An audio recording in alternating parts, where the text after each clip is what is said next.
double their business with the Clemet lathe. The Watchmakers lathe outfit. Here is here.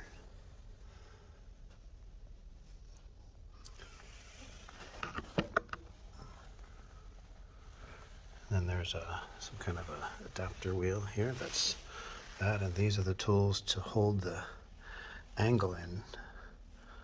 There's another smaller one here. Micro adjustments. And the motor. How about that?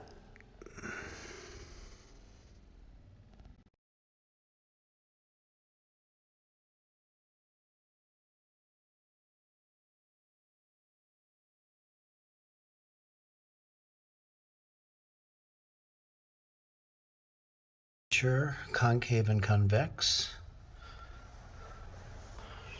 You see